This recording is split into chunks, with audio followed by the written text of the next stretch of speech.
being recorded. Excellent. We are so grateful to be joined this afternoon by so many, and we have a fantastic program ahead of us. I would like to introduce our presenter, but before I do, I wanted to share that we will allow time for questions and answers toward the end of today's call.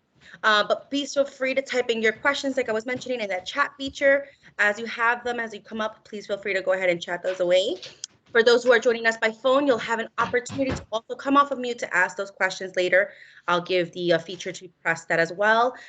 Please be aware that for participation for CE, a link will be provided at the end in the chat feature of the program. But without further ado, let me introduce our presenter. Mr. Jay Weissman is a chartered advisor in philanthropy. This session will provide an overview of the perception gaps that often exist between financial advisors and their clients when it comes to discussing charitable giving and philanthropy. Jay, please take it away. All right. Can you see my screen at this point?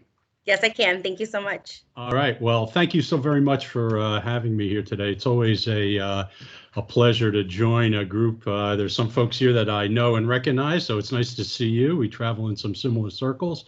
And for those of you I haven't met, it's great. It's an honor and a privilege to be here. My name is Jay Weissman. I'm a chartered advisor in philanthropy, an independent advisor and coach. Basically, my company is Legacy Philanthropy Group. Our whole mission really is to build the bridges between nonprofits and the individuals and organizations that support them. And so I have programs that are geared towards working with nonprofits and their boards. And then I have another set of programs that are geared to help individuals and cohorts give collaboratively and get more impact out of their giving. In today's session, we're going to talk about some trends and challenges, opportunities, et cetera, that face wealth management and financial planning professionals. We're going to talk about some strategies for creating deeper multi-generational relationships based on conversations around giving back and family values. And then we'll just dig down a little bit and talk about some practical ideas and actions you can do to put some of this to work today. Before we get going too much further, some housekeeping. Jennifer mentioned a feedback form at the end. There'll be a link to that SurveyMonkey survey. You'll have an opportunity to provide some feedback to me on the program. I'm always looking to improve the quality and impact of the programs that I deliver, but it'll also be an opportunity for you to provide me the information I need to file for CFP CE credits on your behalf. You'll also be able to request a copy of the presentation and even raise your hand if you'd like to have a conversation with me down the road. So the first section is shifting tides. We're going to talk about some trends in the marketplace, and these are three things that face wealth advisors and financial planners. It's basically the front end of your relationships. The fact that there's quite a bit of competition. There's 400,000 or so wealth planners, financial advisors, financial planners, and it just makes it hard. It's a crowded market. It makes it hard to attract new clients and to stand out from the crowd. Once you have clients, then there's a challenge with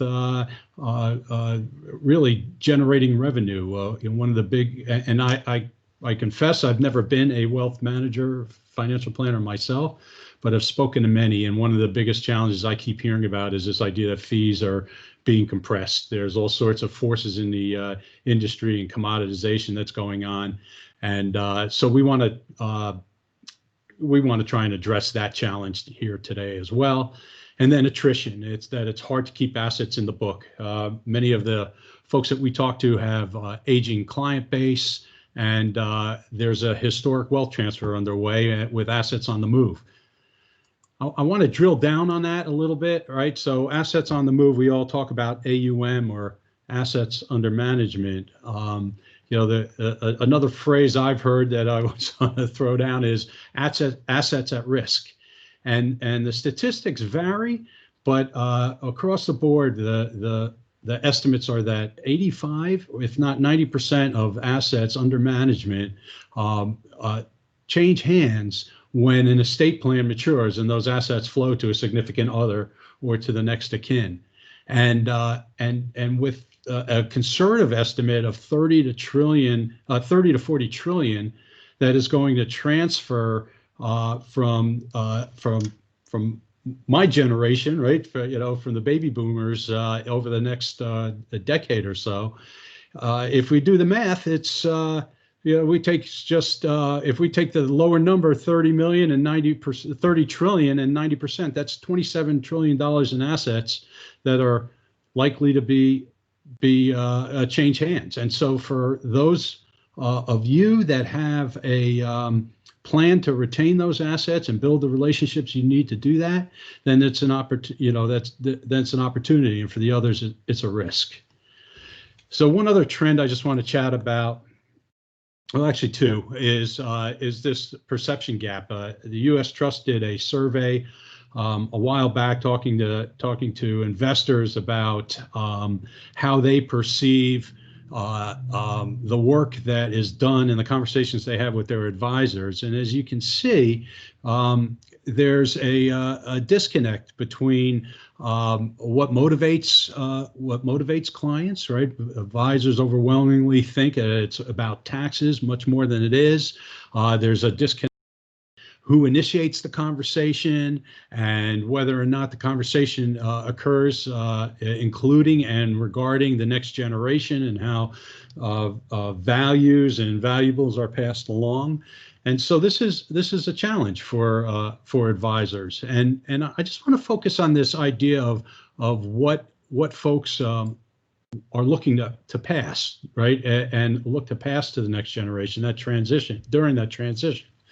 And as you can see, 74% of the respondents, and this is a Merrill Lynch survey that was done, a few years ago, but it indicates how the values and life lessons, right, and sometimes personal possessions are, but the values and those life lessons are the most important thing. And the financial assets and real estate and sort of the things and the stuff, it's not as important.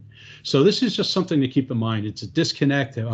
Most of the time when we speak to advisors, they sort of have it a little bit wrong as to what their clients are really looking for when it comes to generational transitions in particular.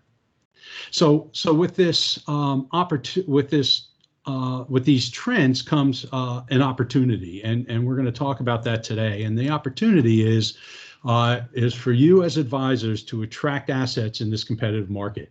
We're going to talk about this idea of leveraging a conversation around giving back and family tradition to help you differentiate yourself and attract assets in this competitive market. It'll help you bridge those perception gaps that we just talked about. And then ultimately, I think the goal is to retain more assets, to keep more assets in your book over the long haul, and ultimately build a more valuable practice. I just want you to keep in mind, when surveyed, 31% of the clients say they'd be more likely to hire an advisor if they're knowledgeable about philanthropy. So it's important for us to keep that in mind through this discussion today. All right, so the imperative, and then we'll get into a little bit into the meat. But the advisors can take proactive steps, right? It is in your hands, it's in your purview to take proactive steps to build deeper, broader, more enduring relationships. We call those 3D relationships, and we'll touch on that a little bit later. The fact of the matter is that most advisors, I would imagine everyone on this call, is good at helping their clients accumulate wealth, grow that wealth through investing, protect that wealth through insurance, plan to sustain that wealth through retirement, and then even eventually prepare that wealth for the next generation, for their heirs. This conversation, right, to me, that is great. That holistic approach to wealth management, wealth planning, financial planning is terrific, but I don't think it's a differentiator, right? I hear from wealth advisors all the time that that's their goal, and it doesn't set them apart. So what we want to talk about is that cycle and all the way through preparing wealth for the heirs, but we also want to add another piece, which is preparing the heirs for the wealth. And that's this idea of the philanthropic conversation and leveraging philanthropy. All right. So what we're going to talk about today is a new paradigm. Right? What I always like to share and suggest to my audience is that if things are perfect and copacetic and working just the way you want them to right now, there's no need to change. But if you want to improve your ability to attract clients and their assets and to execute more plans and to retain those assets, then you need to do something different. You need to try something different. You need to up your game, and you need to think differently, and you need to act differently. All right, so we're going to start with this idea of thinking differently, right? So fresh perspectives are required, and that's for both the advisor and the client, right? And basically the idea is we want to pique interest, client interest, and draw them into the philanthropic conversation. And then we also, with these fresh perspectives, we want to help reimagine the advisor's role and your sphere of influence, right? We want to help clients think about you differently. So some perceived roadblocks, so some of the things that stand in the way of this, right? And again, this is feedback that we get. We hear folks speaking and telling us that their clients aren't ready, or they're not rich enough. They don't have high enough net worth clients in their book, or those clients are too early in their life cycle, if you will, right? They're still saving and contributing to 529 plans. They're still paying off mortgages. They're not really in this mode of being philanthropists. And this stops advisors in their tracks sometimes from even having this conversation. We have a lot of advisors say, hey, this is just not my role. It's not my lane. Right. My job, my clients don't perceive me as the person to have this conversation with. And I think that's a challenge. And we'll talk about that as well. And then the other thing we hear frequently is, well, I'm not so sure I want to convince my clients to give away their money. Those are assets that I manage. If I do that, that sort of defeats my purpose of maintaining AUM, and I'll have less assets to manage. So we're going to talk about some of these roadblocks as we go through. We're going to start by talking about some myths that cause those roadblocks to exist. And this is some of the thought leadership that we want to help you embrace. And the myths are: wealth is what you own. Philanthropy is all about money. It's about money that you give away. And a legacy is something that you leave. So we're going to take each of these one at a time, just briefly, but we want to try and expand the way that we think about wealth, philanthropy, and legacy. And we'll start with wealth. So if you look at the left-hand column, wealth is what you it can be broken into two buckets, two columns, right? The financial assets are basically the stuff that you own. It's money, it's accounts that may be under management with you, stocks, houses, cars. We're used to thinking about this with our clients in terms of accumulating these assets, growing these assets, and protecting these assets, and then we invest those assets, right, with the idea of returning a financial return. So I just want to expand this idea of wealth and assets to include personal assets, and where financial assets are kind of what you own and your stuff. Personal assets are who you are and maybe the ability you have to make a difference. And so personal assets are things like wisdom, the experiences that you bring to bear, your intelligence, your sense of humor, right? Your connections that you have, your relationships you have, the values that you display as you make decisions, as you progress through your life. These are all things that you can bring to bear. Your time that you might have to volunteer, the particular skills that you might apply on behalf of nonprofits or other organizations. So these are all personal assets, and these are all things that we can contribute to preserve or change the communities around us.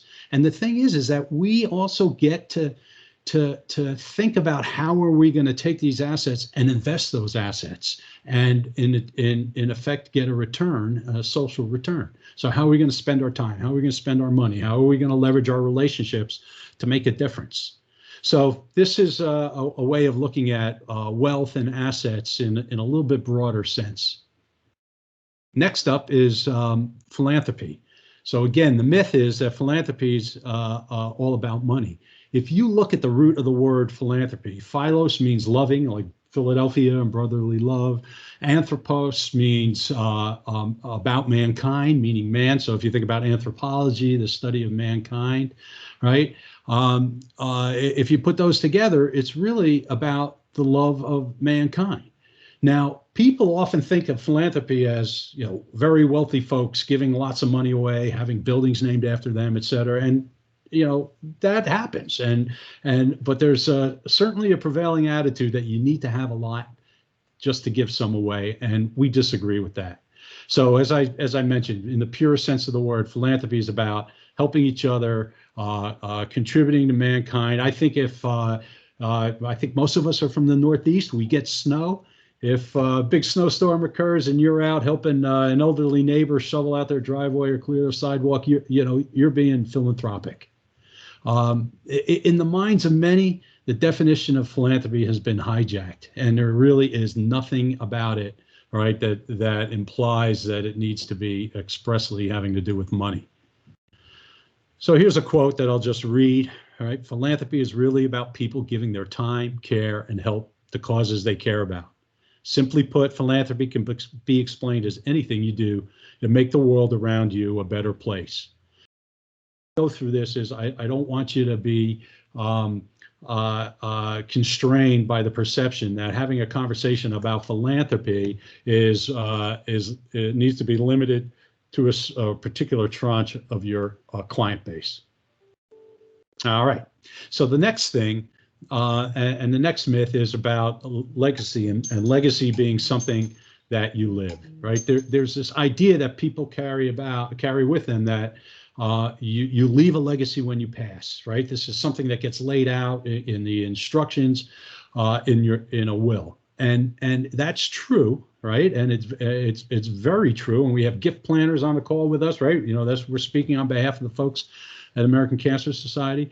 But here at Legacy Philanthropy Group, we look at legacy as something a little broader. We look at it as the stories that you create and tell while you're here on Earth, sharing that journey through life with the people that you care about. So we think you get to live a legacy rather than leave a legacy, and that we each get to have the opportunity to be proactive and choose what that legacy will be.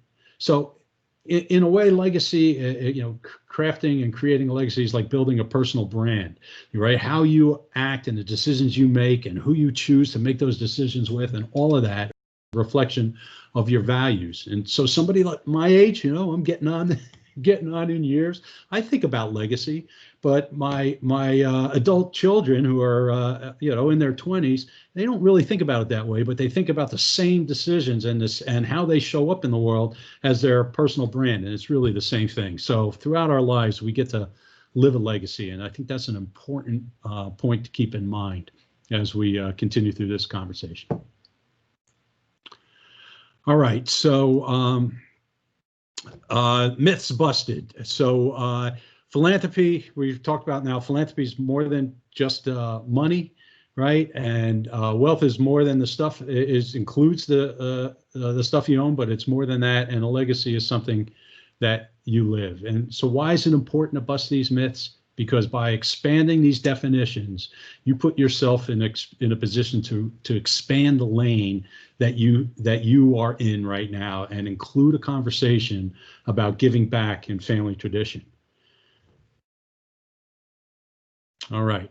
So we identified our two imperatives a little bit earlier, right? To think differently, right? To perceive some of these things differently, think about ourselves differently in our role, and then to act differently. So now we're going to turn to acting differently, which is a fresh approach to allow you to set yourself apart from others. The idea is to expand beyond the point-to-point client relationship, to build community in and around your practice, to engage in conversation and perhaps provide interactive programming that'll help your clients feel differently while they're engaged with you, sitting in your office, for those of us that can still do that type of thing, or when we can do that again, right? But to make them feel different about themselves and about you and about your relationship, and then really to expand your role and your sphere of influence, really to help you gain market permission to have the deeper conversations that we'll be talking about.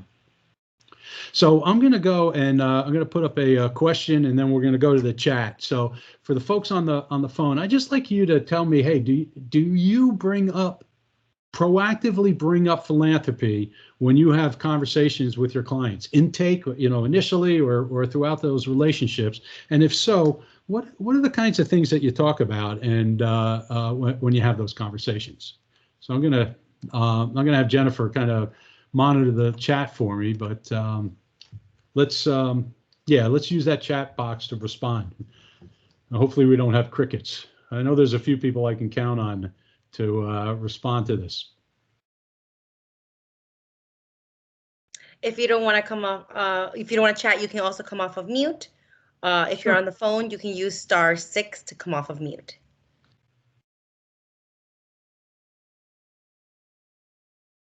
Okay, well, let's do this a little more simply. I'm just going to ask you, do any of you bring up that conversation? Do you have philanthropic conversations with your clients today? Yes or no? Yes. Okay, Jeff. John Myers, yes.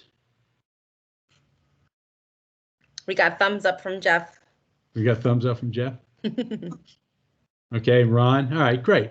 So here's the thing, and the second part of the question is, what do you talk about? And there's a bunch of different ways to have that conversation, and a bunch of different ways to start that conversation, and a bunch of different topics to bring up. So let me share, kind of share some categorization of that, right? So let me go over here and get to my slides. Okay, so typically the responses, right, come back in two categories, right? And mostly this bottom category, which is people have engaging high value conversations with their clients, right? But very often it's around, okay, what resources do you have to give back? What are you going to use, right? How are you going to accomplish that?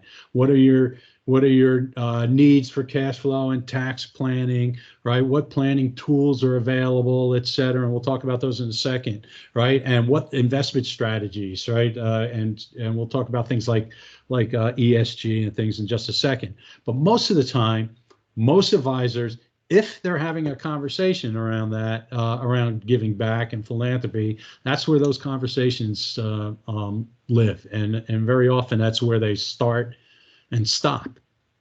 And the top category is pretty important as well. And these are the questions that you ask around why, which is, why are you moved to give back? What impact do you want to have on those around you, on your family, on your community? What family traditions are you looking to honor?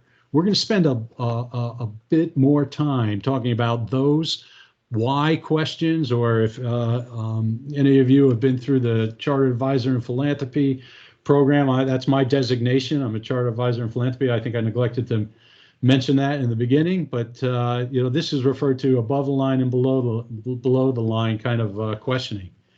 But the with what, the tools and techniques, it's really important. So here's a slide that talks about some of those tools and techniques. Right? They are critical to maximizing the financial resources that your clients are able to leverage to give back. And these are just some of the tools, right, involved in philanthropic planning, right? If you look through these, right? So you could give cash, or you could give appreciated securities and get a capital gains benefit. You can give property, charitable gift annuities, donor advised funds, a bequest, right? Charitable trusts of various kinds, establishing a foundation. This is just some of the tools and techniques. There's other things like a bargain sale or a gift of stock in closely held companies. And they all have All these tools address different goals and outcomes, and they trade off things like current income and deductions, time horizon, cash flow needs, current and future cash flow needs, the amount of charitable impact that that the client and slash donor wishes to have, all the tax implications.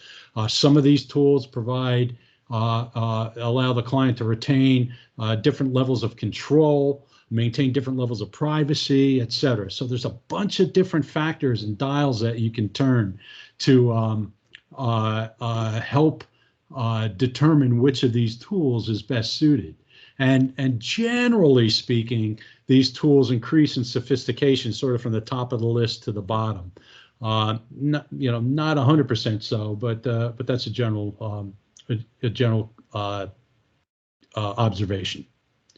So when you talk about with what, you talk about tools and techniques, and then the other thing is investment strategies. So values-based investment strategies include things like charitable giving, outright giving, giving money, impact investing, which is where you invest within a portfolio of assets, right, with on organizations that in turn make an impact in our communities, in our society. So it might be investing in companies that have clean energy solutions or clean water products, that type of thing.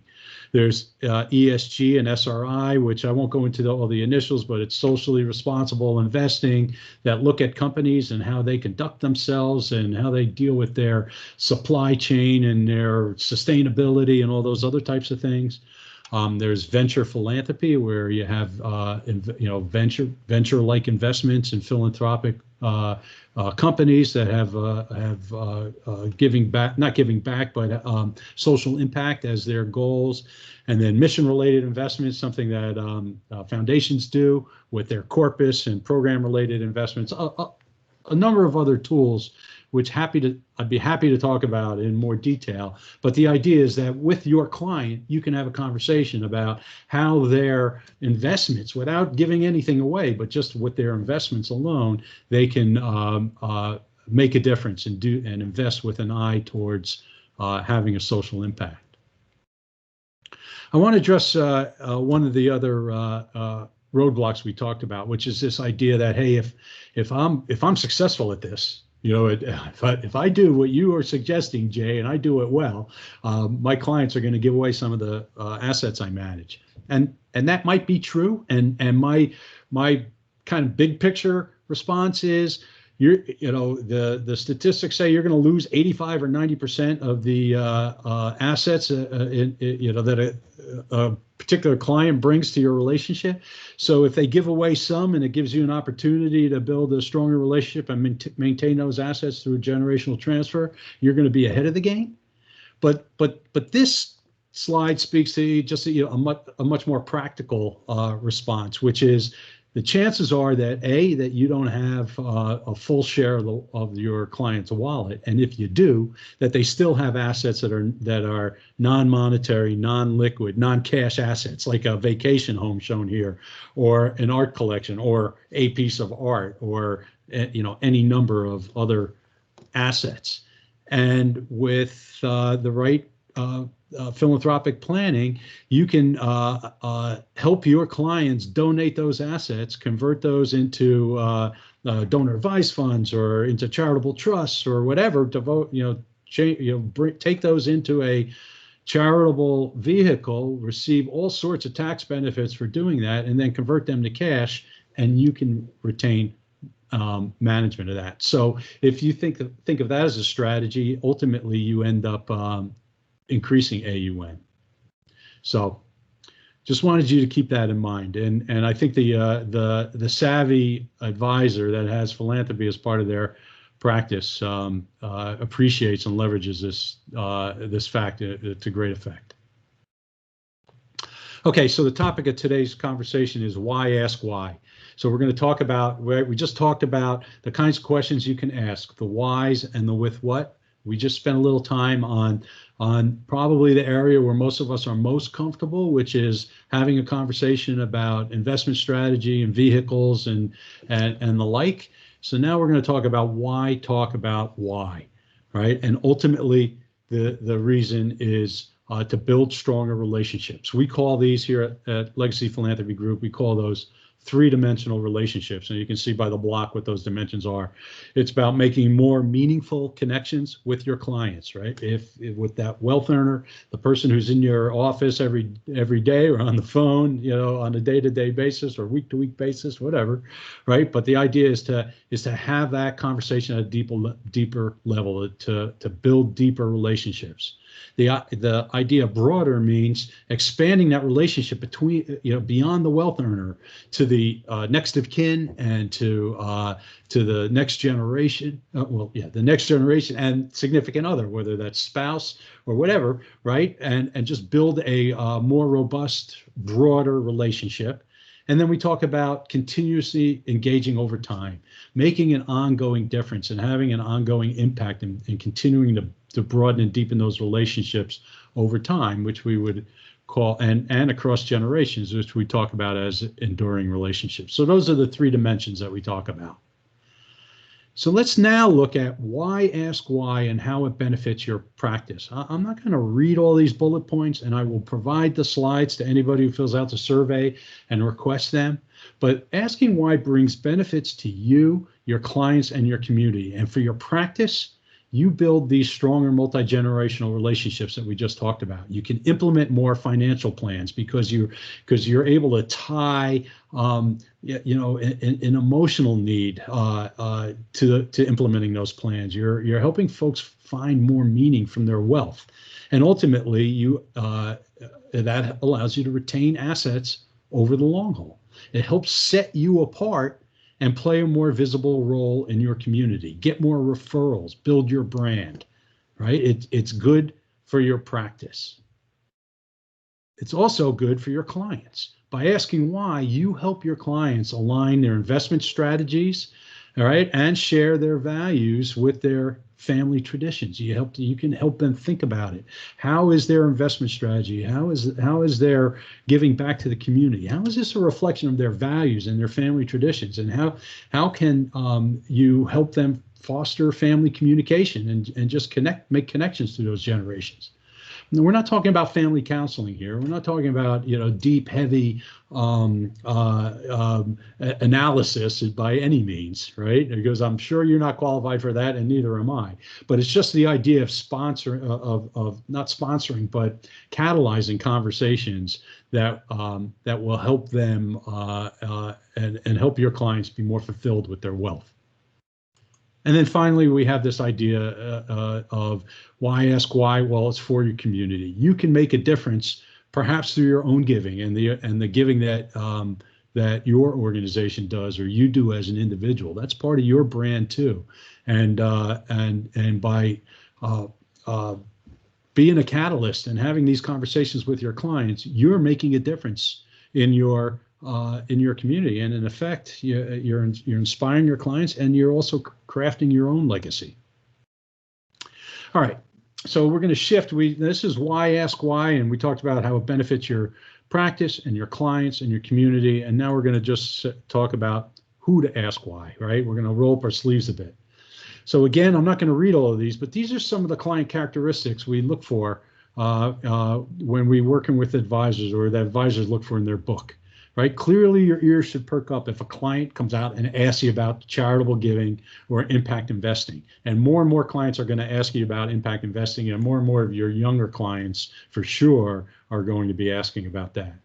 But also, you should listen for clients who are just involved in the community, who own businesses and are also likely to have an interest in giving back. Entrepreneurs and solopreneurs and family-owned businesses, really by a huge multiple more likely to have philanthropic interests.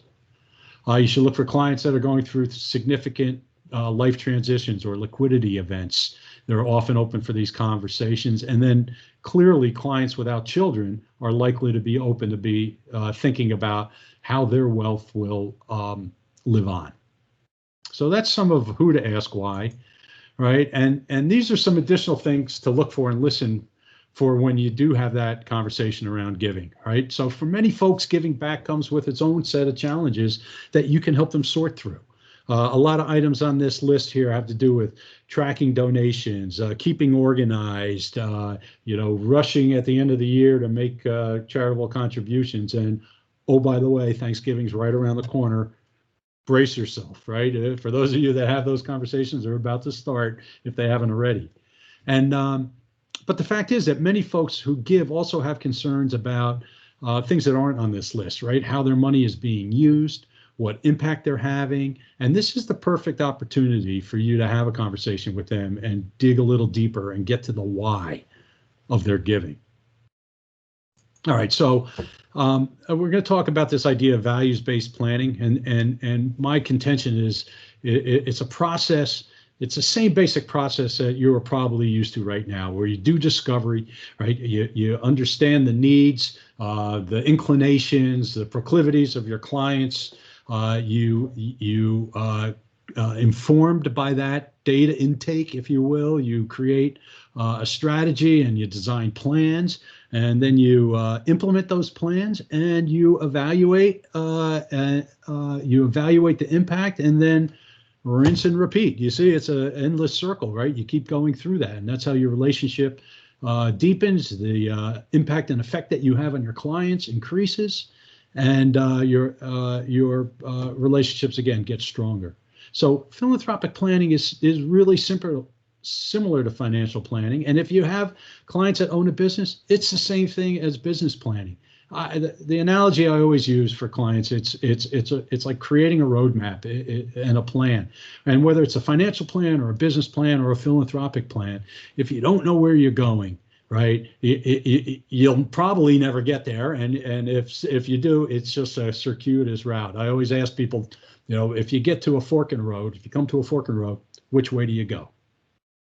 Well, how the heck are you supposed to know if you don't know where you're going? All right, how do you make those decisions along the way that get you to your goals if you haven't gone through the effort of thinking through and clarifying those in your mind and then articulating them? So if you come to a fork in the road and you don't have a goal or a plan, the answer to the question, which way do you go, is it doesn't matter. It just doesn't matter, because either way will get you just as close to wherever it is you're not going. So just wanted to kind of put that out there. And it's really the same thing with values-based planning. It's the same kind of thing. It's an intentional, thoughtful approach.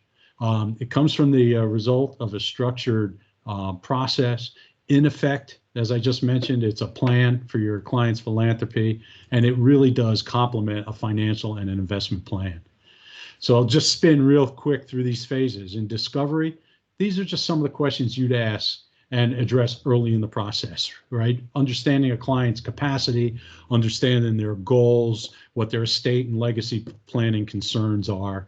I like to offer these 4 questions, right? If you need a script and a recipe, I think these can help. How do you decide whether to give to a particular organization? How does your giving reflect your values, right? Because those decisions you make, right, are observed by others and they reflect your values. How do you plan to use your wealth and other resources, right? So personal and financial wealth, to make a difference, and what do you want to achieve? Right. Some other questions might include, what life lessons do you want to teach to pass down to your next of kin? What family traditions do you already have that you want to honor, or what family traditions do you want to create? So again, these questions will be in the handout, so I'm happy to send that to anybody who requests. So strategy, again, once you have clear goals in mind, you'll be able to help guide your clients to think about the issues and the causes that they might support.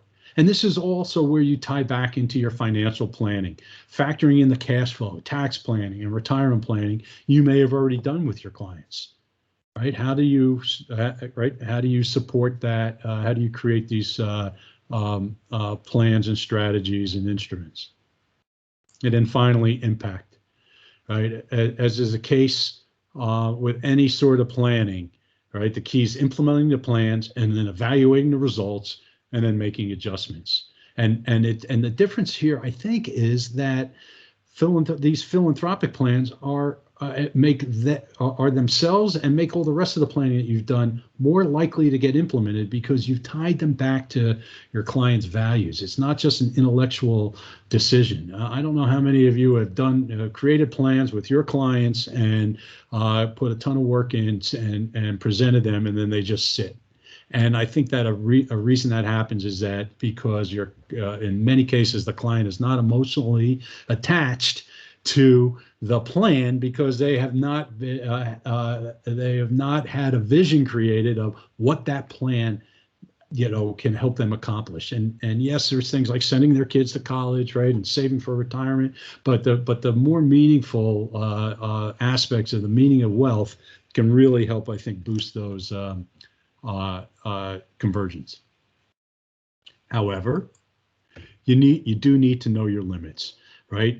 Sometimes starting these conversations, if you bring these conversations up, you need a plan to address your client's needs and concerns if they become passionate. You'll want to be ready with some ideas about how to continue that conversation.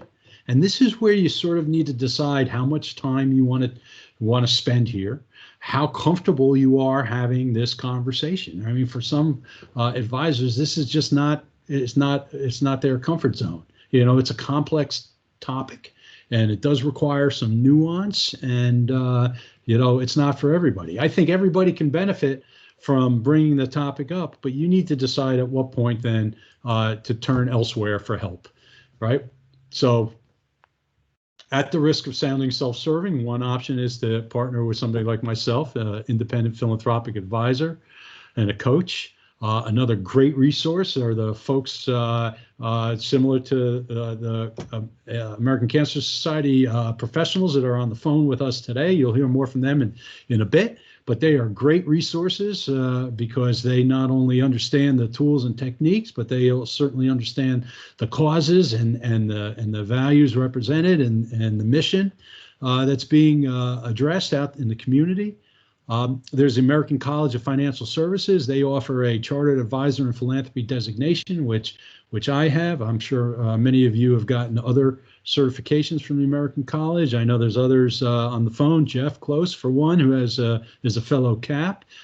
Joey from the American Cancer Society, who you'll meet in a minute, is also another CAP. So I'm just delighted to be here among my peeps. But for those of you who have an interest, you can go and get this designation yourself. It'll teach you how to have this more discerning, somewhat more probing conversation about values and giving back. Your local community foundations, for those of you who don't have relationships there, they're a unbelievable wealth. I skipped Advisors in Philanthropy, so this is a trade group. Every one of you, my guess is, no matter how involved you are in speaking about philanthropy today, if you have joined this webinar, you stand to spend some time and check out Advisors in Philanthropy. It's all sorts of advisors, not only wealth advisors and financial planners, it's trust and estate attorneys, it's business transition specialists, it's gift planners, it's community foundations executives. Full disclosure, I happen to sit on the national board, and I chair their webinar committee, and very involved in planning the educational content, but it's a great resource. And then there's tools. So I don't know if any of you have seen or heard of the Stanford PACS Advisor Toolkit. So it's a series of resources and exercises that are kind of like a recipe book to help you walk through these types of conversations. 2164 is an organization based in New York that helps advisors prepare for conversations with high net worth, multi-generational families as well. Tracy Gary is a renowned voice in this field and has a book, Inspired Philanthropy. So there's tons of great resources. I'll take a second to talk about partnering with somebody like moi, a philanthropic advisor, right? And philanthropic advisors, independent advisors, right, should be viewed as just like other professionals that you bring in, right? If you're the quarterback for the team, you're not gonna do this alone, right? You're gonna bring in legal, accounting, insurance, family business, transition, real estate experts, and philanthropic advisors as well can and I believe should be part of your team. An independent philanthropic advisor does not manage assets, provide legal or financial advice, sell or receive any kind of compensation. It's just an advisory role. And again, as you look for folks, just look for folks who are philosophically aligned with you and your practice and your goals, and are committed to working alongside of you. Right? I know from at our firm, our goal is not to get, kind of work our way through you and get access to your clients. It's to work really alongside of you to help you implement programs and conversations that will help you draw your clients in. Okay, so I'm just going to talk a little bit about the advisor's journey, and then we're going to wrap. We have just a couple of minutes left. The first thing it's important to do is just think about as you think about embracing this approach, think about how philanthropy shows up today in your practice. And these are some of the questions to consider. Is your firm already giving back? Do you do a food drive and invite your clients in? Do you offer seminars, webinars, podcasts that talk about this type of philanthropic activity, giving back, family traditions? And then how do you leverage those conversations, and how does, if you're doing this, how does that those conversations and that disposition that you have, how does that show up as a foster of your brand? How does that help differentiate you from the other 400,000 advisors out there? All right. And again, this is a little bit of the commercial. So we work alongside. I mentioned this before. We work alongside as a coach with advisors and a thought partner, and then we provide specific programs that help you adapt a philanthropic fashion and engage clients. And I'll talk about this. We break our services into 3 streams: preparing your practice. So this whole idea of evaluating where you are, thinking about how you might brand this type of thing. We have group programs and workshops to help you sort of create and build community within your practice, engage your clients, and then we can do, if need be, that individual and family coaching. So I won't linger on this much, but if you do want to learn more, please raise your hand in that survey, and I'm happy to reach out. Okay, so let's do a summary. So the 3 key takeaways, right? The fresh perspectives we talked about, the 3 different the expanded definition of wealth, that reimagined definition of wealth and philanthropy and legacy will help you and help your clients and help you expand your role with those clients. And then that fresh approach will help you build a deeper, broader, more enduring relationships and in turn build and maintain your practice. And finally, it's up to you to think differently and to act differently. It's your opportunity to set yourself apart. And back to the roadblocks, right? Your clients are ready, right? Whether or not it's a seminar or a webinar or a conversation asking about how they give back, how they coach their kids in Little League, right? Your clients are ready for this conversation. They don't need to be rich, and their life stage, doesn't matter. And you can open this conversation about giving back and family tradition. And you notice I keep talking about giving back. I don't use the word philanthropy as much, right? Same thing. I talk about family traditions. Well, that's legacy. But family traditions and giving back, these are things that your clients can relate to, all of your clients can relate to. And then again, sort of debunking this idea that family philanthropy will lessen your AUM. We talked about that as well. So 3D relationships help you create deeper, broader, more enduring relationships, and attract more assets in a competitive market, bridge those perception gaps we spoke about, and retain more assets by building those 3-dimensional relationships. So again, I encourage you to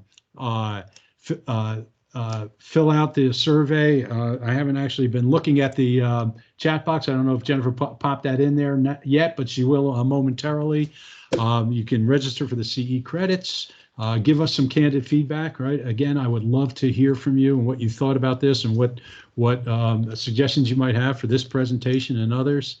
And then if you'd like to speak further, we have a short survey, an opportunity audit, and a consultation that I'll make available to you as well. So before we take questions, I think I'd like to turn it back over to Jennifer. I'm out of breath. Thank you for bearing with me. I appreciate the opportunity to spend time with you today. Thank you, Jay. I'm just setting up my screen again. I did go ahead and put that post-session feedback form. So everyone, if you can just go ahead and check on the chat for that link, and we'll make sure we get you connected to Jay. And I'm sure he will respond back, obviously, with his contact information. Yeah. I just did want to chat a little bit more on the American Cancer Society, but again, thank you so much for sharing this information with us, Jay. It's so timely, helpful, and well put thought. I really appreciate it. Jay was so kind enough to have prepared this outline today, and we'll send it as a follow-up to our call. So make sure you're filling out that post summary SurveyMonkey. But we would also be remiss if we did not make a quick plug about the importance of legacy giving in our ACS revenue stream. The turn of events worldwide in recent months has changed each of our lives in different ways. And we know that cancer patients our organization serves are experiencing greater impact than most right now. Our always important mission is now more critical than ever. And we appreciate the opportunity to share our ongoing efforts with you today. State gifts are now the #1 revenue stream source for our organization, with over $150 million realized in 2019. Given the current fundraising climate, it is critical now more than ever that we build this pipeline of future funding for the organization. I've introduced myself, but let me reintroduce the rest of our team here. Joey Ann Folks, Vicki Hake, and unfortunately Vicki Freilu is not on our call today, but she had an unfortunate family emergency, but we are here and available to talk to you, to work with you, to be a seat at the table. Let me go ahead and share the next screen. Here we go. We are always here and have always been here for cancer patients and their caregivers. The American Cancer Society is the leader in providing helpline and live chat support to cancer patients 24/7, 365. We are assisting those who may have lost their insurance through employment to find alternatives. Our Hope Lodges provide a home away from home for those who have to travel far to get treatment. Our Road to Recovery program helps patients actually get to their treatments. That's another barrier. Our Reach to Recovery program, connecting survivors to newly diagnosed breast cancer patients, just went live on an app. We also do our advocacy work, which continues to be a powerful voice for cancer survivors and policy. The virus has threatened our income and ability to do our life-saving work. Due to the unforeseen economic impact of the coronavirus pandemic, the American Cancer Society is experiencing a very dramatic decline in revenue. We are forced to postpone, go virtual, or cancel our fundraising events. The need is great. The Society has never been through a financial situation this severe. With your help, we will emerge from this pandemic strong. The fight against cancer is at risk. The fight can't be canceled, though, postponed, or even rescheduled. We need to protect all the hope, the progress we've made, the answers, the lives saved. It's what we have fought for together. When you promote benefits of planned giving with your clients, everyone wins. Your clients receive information about charitable giving from a trusted source. The American Cancer Society works towards ending cancer, and you satisfy your clients' needs and enhance your business. Your clients' contributions are a big part of helping us fulfill our mission to save lives, celebrate lives, and lead that fight for a world without cancer. Jay spoke about the life cycle process and how we can all work together. We look to be a resource to you and your firm. We look to open conversations and be a seat at your table. You will hear from us within the next future weeks or even months, because we're here to help you and grow this pipeline as well. So I did want to share, Joey Ann is from our Southern New Jersey and PA. Please see her email address here. Vicki Hake manages our PA market, Southern to that Philly market. And Vicky Frylu is our upstate. Here we go. I'm glad everyone's going on the chat. On this slide, as I just mentioned, you'll find our names and email addresses. Please feel free to reach out to us with any questions or when you have a client considering a gift. We're happy to help with anything as simple as a bequest language or even complex as proposals. With that said, we'd like to spend the last few minutes with a quick Q&A session. I'll go ahead and check the chat. As mentioned, please feel free to come off of mute. Go ahead and click that mute button on there or unmute. And then if you are calling in from the phone, please press *6 and I'll check the chat. Here we go. So I think we have a Hershey connection here. Huh? Oh, this lovely. looks like in the chat. I love it when I often bring up the conversation, Jane says, with more. Amazing. Cancer affects us all, and someone always has a story. Absolutely. You know what, Jay? How do I know when it's the right time to bring in a philanthropic expert? Well, that's a good question. But actually, I want to respond to Jane and this whole idea that asking people. You talked about the more well-heeled, right? I think the key is how do you introduce and get comfortable introducing that conversation with maybe your younger clients who aren't yet well-heeled but will be at some point, right? And how do you have that conversation throughout your portfolio? But the thing that you ask, I think that's a great question as you get into this, is there a particular group that may have affected them or a family member? And you give as an example, cancer, the YMCA, suicide prevention, right? So it's great to ask that question. I don't ever suggest that you lead somebody to a cause or an issue, right? But by asking that kind of question, right, you're likely to help them think, right? And always want to give them space to think, right, and to respond, right? Sometimes it takes a minute for them to think through it, and that silence can be awkward.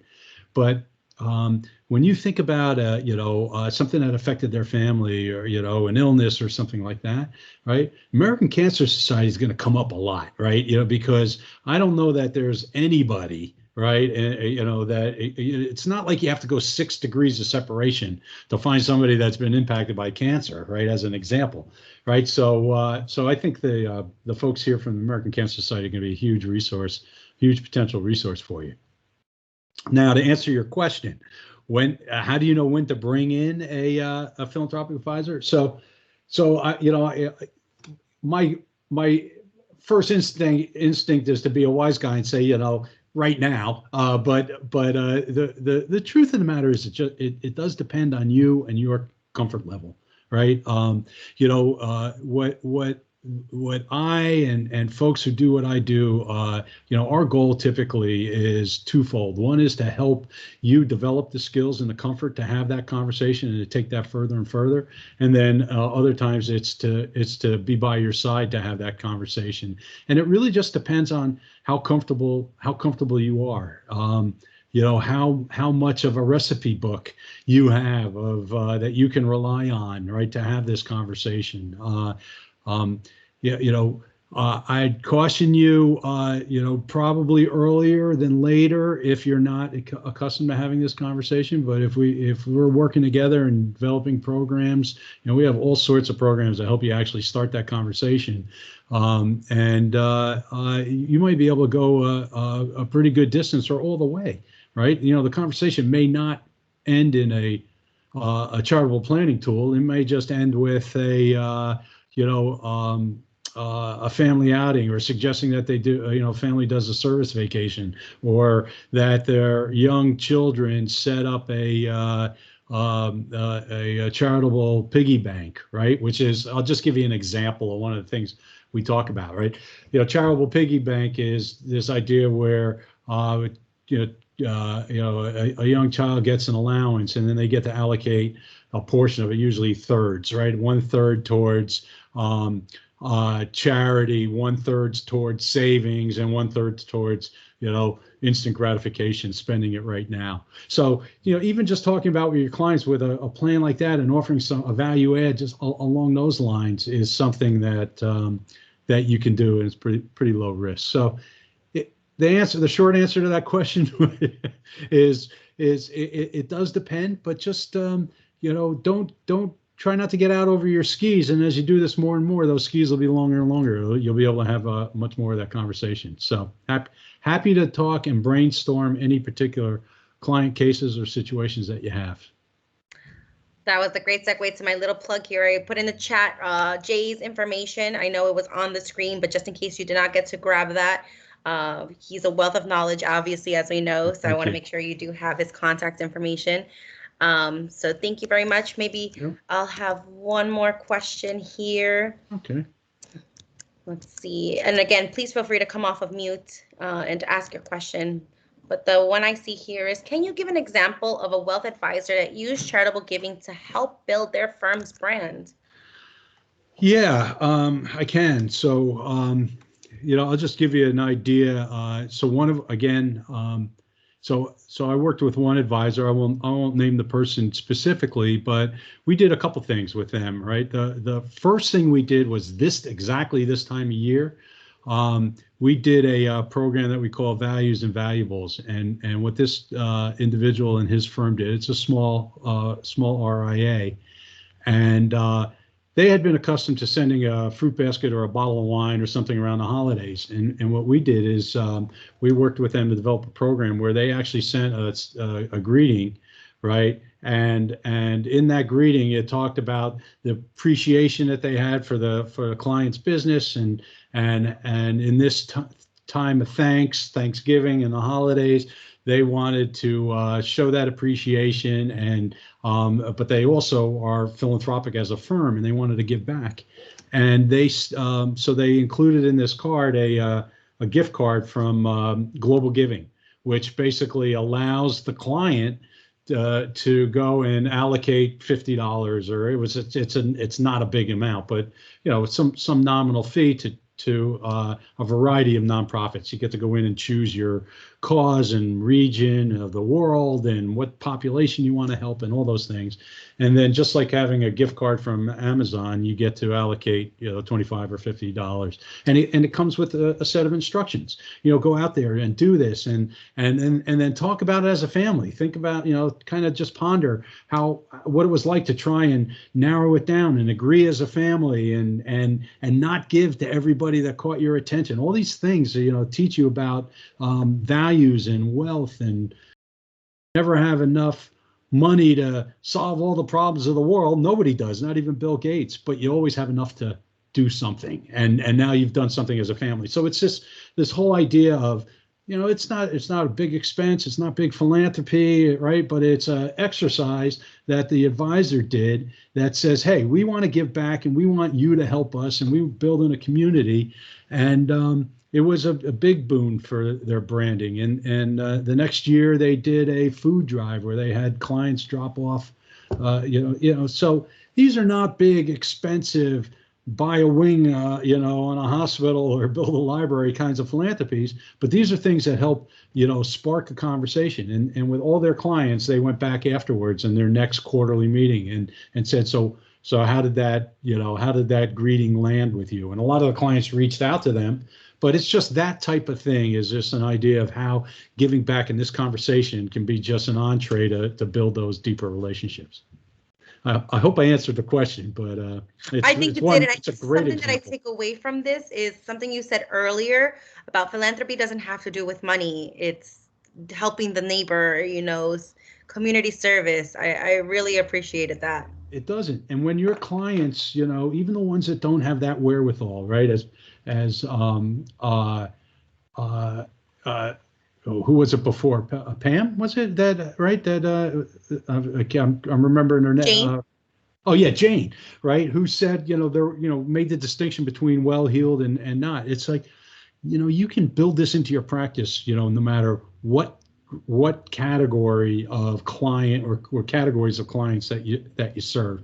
And if there's younger advisors out there, right, they respond really well to this, and so do their clients, and they're, likely to be in it for the long haul. I might have clients now that don't have a ton of wherewithal, but are the ones who are building our economy and building our companies of the future and everything else, and they will. And when they have that thought and that inkling about how to make a difference, you want them coming to you. And so this is a way to plant those seeds. All right. Anybody else have a question? Let's see. Well, we got a new message here. So true. So true. Yeah.